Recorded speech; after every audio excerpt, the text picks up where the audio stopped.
welcome along, Doug. Doug is going to be talking with a farmer hat on, I'm guessing, speaking about their venture journey into putting solar on the farm. The journey, yeah. So welcome along, Doug.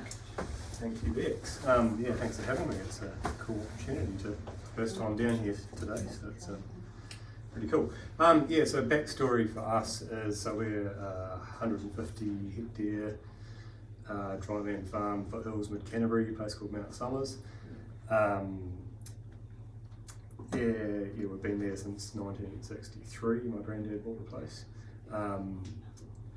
Complex family issues, so at the moment a third of our farm's leased out, which is funding my parents' retirement, and then we lease another third of it, which is in deer, and that's sort of my passion. So we've sort of in this wee period of life now where we're going to start thinking about succession and how we're going to fund the rest of my parents' retirement. Hopefully it goes on for much longer, and then also I've got 3 sisters and a twin brother to pay out later on, so I've got to try and generate a way of keeping everybody happy off a pretty small farm, as well as making enough money ourselves so we're not, I grew up in the born early 80s, and so we're sort of through that hard time where seeing my parents sort of battle away, not making a lot of money, and don't really want that life for us. We actually want to be reasonable enjoyment factors. So currently involved in a few other projects, as well as the deer's kind of a part-time after hours weekends job among everything else. So we've kind of been looking for quite a long time sort of the right opportunity for what's going to set us up for the next big phase for our family and carrying on that legacy. So looked at quite a few different things for a while. We had the opportunity to maybe dip into an irrigation scheme, but that was probably a bit too much for us, too expensive, Bartle Chertsey scheme. So interestingly, all of our neighbours all down our road that got into that, they've all sold their farms and gone out of the area, and it sort of unfortunately forced land use change of those farms to dairy. So I'm not really that interested in milking cows. So and also our farm, we're quite lucky. We've got I've got 10 kilometres of shelter belts and really good, well-established trees. So we didn't really want to bowl all those and put in a centre pivot. So tracking forward to now. We sort of looked at, with the irrigation thing, we actually looked at dairy goats. Was one thing we sort of thought we could do part of the farm, but as it turned out, that infrastructure for producing goat milk locally didn't quite pan out. But we've got sheep milking on the horizon, so that could be something we add later on. So we'll cross that bridge when we come to it. That sort of leans us into looking for an opportunity to do something different. Quite open to the idea of not being not being a full-time farmer, sort of open to the idea of a business or some other sideline that's not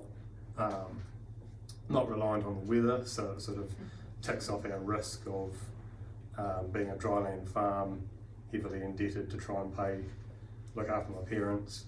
So the last thing I'd ever want to do is for them to have a tight retirement. I want them to not be limited by what they want to do, just they can go to it. So I'm kind of looking for something that wasn't necessarily farming related, but we can link in with the farm somehow. So about 18 months ago, we almost fell into my lap through NZ Farming. Someone wanted to post on our buy-sell page looking for land to develop solar farms. So straight on the phone to these guys and had a yarn to them about our farm and our layout and that sort of thing, and ticked all the boxes pretty quickly. So they pretty much were down the next week and started kicking the tyres on what we could do and how big we could go. And so we've been, it's been quite a long process. We've got our resource consent to build it, so that's all in place, and we're just currently, I was hoping to actually have by now there's quite a lot of stuff to go through with like the likes of Transpower to actually put the power back in, or that amount of power back into the grid. So we're still waiting for them to give us the big tick. So this whole thing might actually be utterly useless, and we might not actually, if there's a spanner in the works that they don't like for whatever reason, that could sink it. But I'm pretty optimistic, and we're going for it from our end. So yeah, we should find out pretty soon, hopefully, on that. I guess, yeah, leading into the drivers, it sort of like was quite a big, initially off the face of it, didn't know anything about it whatsoever. My first impression from what I've probably seen previously was, why do you want to stuff up good paddocks by putting solar panels in them, and then also like losing food production land to doing something else. So first glance wasn't that keen from that perspective, but pretty quickly learned that you can integrate stock and crop under them, and so that kind of probably set us alight and set our family alight, because I think family wouldn't have been on board with doing something that took good farmland away from growing food. So quite excited with the prospect of what it's going to be like. Double stacking enterprises, so we're going to be harvesting the sun effectively twice, and then also having one business on top, which is power generation, and another business underneath, which is to conventional farming of some sort. So yeah, so double stacking those profit enterprises or income streams, it's quite a good idea for, I think, for a smaller area of land. So that yeah, it's quite exciting really. So quite interesting, like figuring out how we're going to run. Probably the hardest thing is going to be like running a boom sprayer up in between. We've got our own sprayer, so we're probably going to just adapt that to fit however wide the tracks are. We're really lucky the company that we're dealing with. They're really experienced globally in building solar farms. They were one of the very first companies to start utility scale solar in the UK. So they've got a lot of experience. They've even built solar parks in places like Cuba, I think was their last big one. So New Zealand's actually quite easy for them compared to their previous projects, and they've got the experience, 35 years I think of experience in building and operating them. So quite lucky from that respect. We don't have to do anything in terms of building the hardware or actually operating it. That's their side of it. So we just basically get the money and for our share, and away we go. So quite easy. From a farm point of view, we're looking, we'll arrange all the solar panels in a way that we'll end up fencing paddocks, and we'll still have 4 or 5 hectare paddocks. Pretty sure the grass production, they talk about about a 20% drop in dry matter production, but the way I'm sort of looking at it at the moment is I think we're actually going to shift. We're probably going to grow almost the same amount of dry matter, but I think we're just going to shift our production curves. So I think it's actually going to make the likes of summer lamb finishing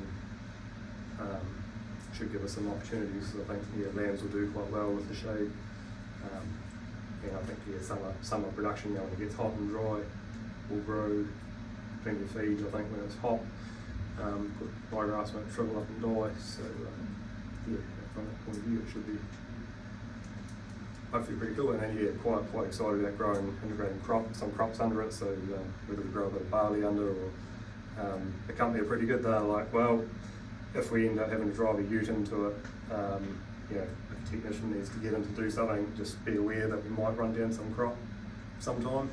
But they're like, pretty much you can grow anything you want, as long as it doesn't shade the panels. So I'm looking forward to sort of push the boat out and see what we can do a bit different. So it's going to be quite interesting.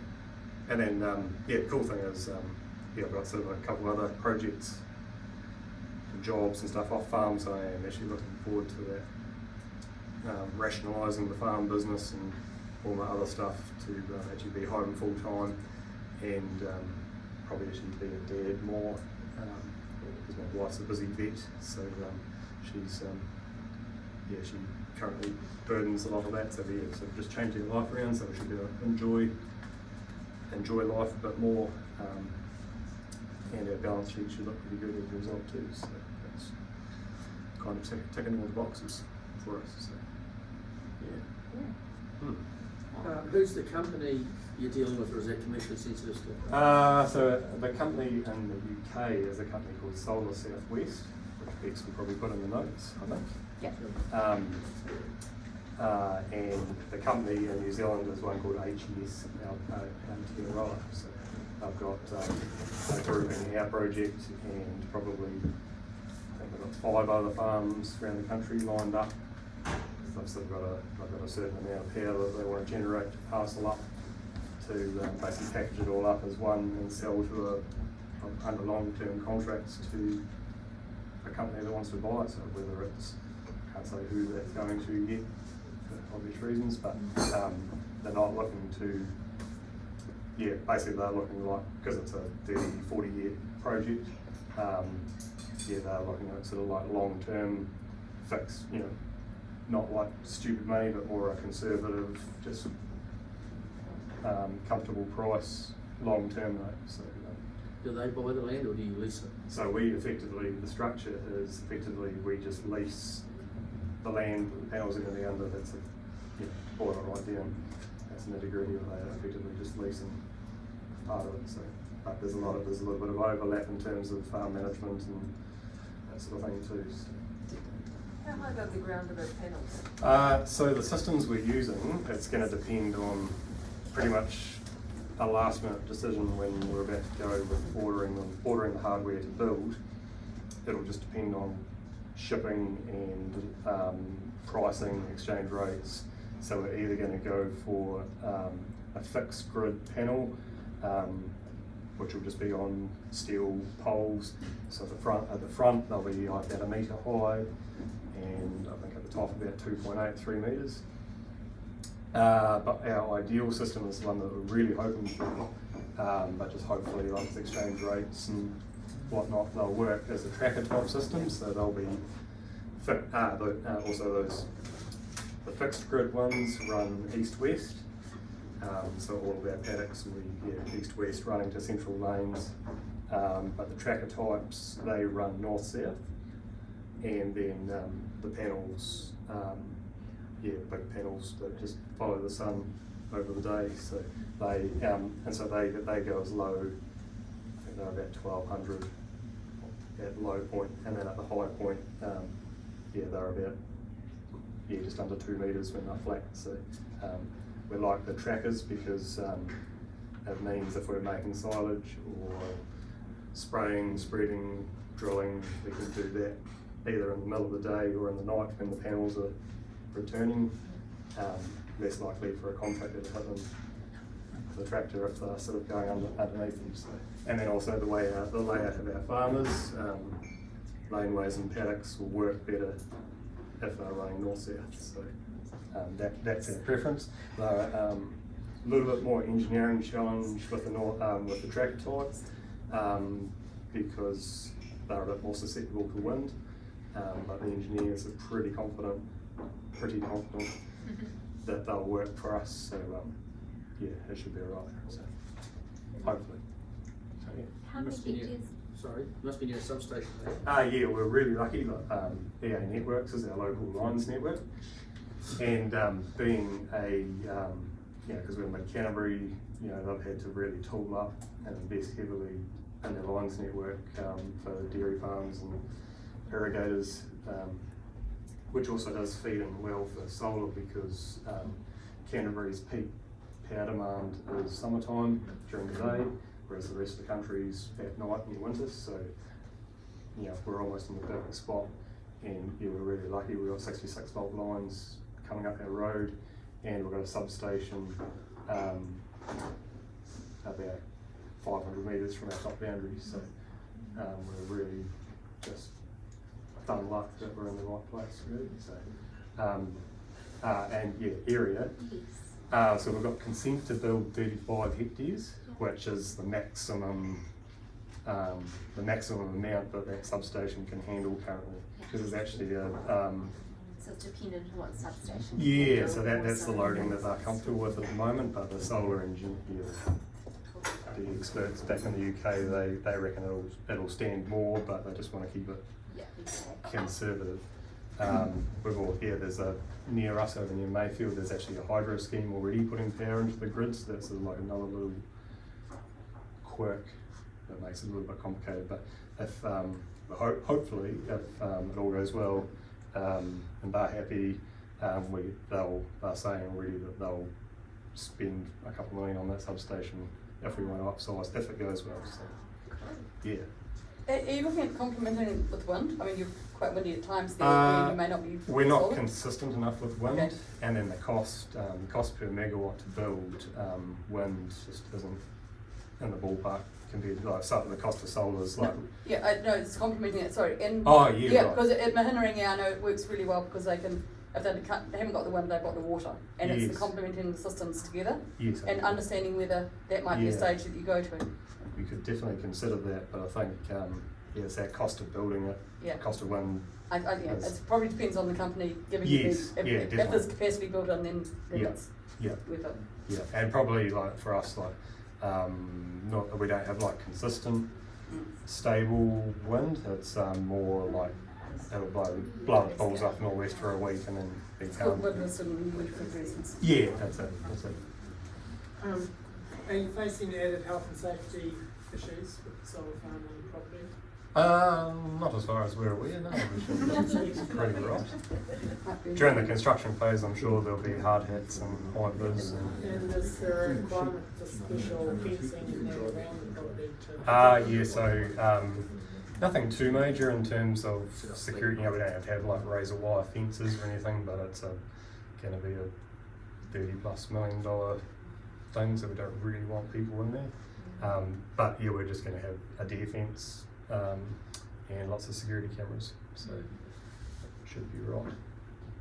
So with it being a straight lease, you're not having to put any capital in yourself? No, that's one of the great Yeah. benefits to us is we don't have to take that risk. So, but then conversely, what we get back out of it is actually pretty jolly attractive, given the fact that we're only risking having all that shit on our land, basically. So why aren't more people doing it?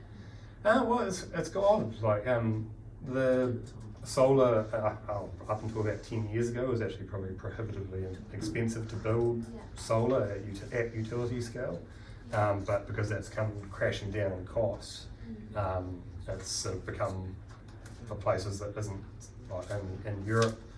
They get a lot of subsidies and stuff to build it, like when it was expensive. But for New Zealand being unsubsidised, it's funny our government would love to spend money on coal, but they don't want to. They haven't thought up subsidising building solar yet. So that, but yeah, just the cost of building it is probably about as cheap as you're going to get, other than nuclear at the moment. So. Just one last question, was the resource management application something you had to submit or? I had to help contribute to it, yeah. So had to get all our neighbours on side, and then also a lot of the technical stuff around the farm layout and local environment and all that sort of stuff. We put a bit of considerable amount of work into that, but it was a team effort. So really, I do want to say actually, really stoked.